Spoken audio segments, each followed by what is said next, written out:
कल्पना कीजिए एक ऐसी जगह की जहां ठंड इतनी अधिक हो कि आपकी पलकें बर्फ से जम जाएं, और जहां सांस लेते हुए हवा इतनी ठंडी हो कि आपके फेफड़े झंझना उठे। ये जगह है याकुत्स्क, रूस का एक ऐसा शहर जिसे दुनिया की सबसे ठंडी बस्ती कहा जाता है। यहाँ सर्दियों में औसत तापमान -40 डिग्री सेल्सियस से नीचे चला जाता है, और जनवरी के महीने में यह -70 डिग्री सेल्सियस तक गिर सकता है। सोचिए, यह इतनी ठंड है कि उबलता हुआ पानी हवा में ही बर्फ में बदल जाता है। याकुत्स्क का इतिहास बहुत पुराना है। यहाँ के लोग सदियों से कठोर सर्दी में रह रहे हैं। उन्होंने अपनी अनूठी संस्कृति और परंपराएं विकसित की हैं। याकुत्स्क में रहना आसान नहीं है।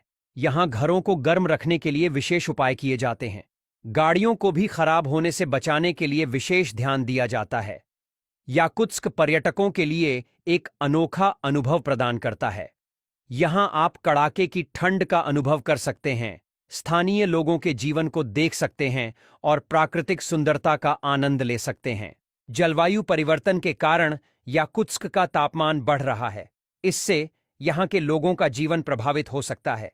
याकुत्स्क एक ऐसा शहर है जहाँ प्रकृति और मानव के बीच एक अनोखा संघर्ष चल रहा है।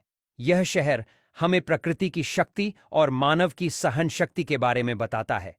याकुत्स्क सिर्फ ठंड के लिए ही नहीं, बल्कि प्राकृतिक संसाधनों के लिए भी मशहूर है। यह शहर दुनिया के सबसे बड़े डायमंड उत्पादक क्षेत्रों में से एक है। साथ ही यहाँ का लीना नदी जमी हुई सतह पर जिंदगी की खूबसूरती को दर्शाती है।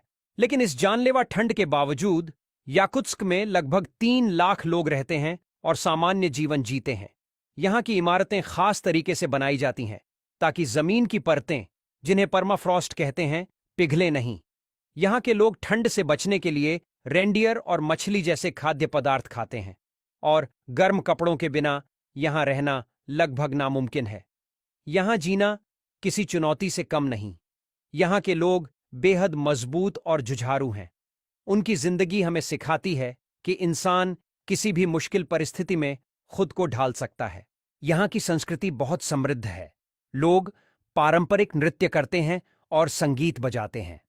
याकुत्स्क में आधुनिक सुविधाएं भी उपलब्ध हैं। यहाँ स्कूल, कॉलेज और अस्पताल हैं। यहाँ की मिट्टी हमेशा जमी रहती है, जिसे परमाफ्रॉस्ट कहते हैं। इस वजह से यहाँ इमारतें बनाने और सड़कें बनाने में बहुत मुश्किल होती हैं।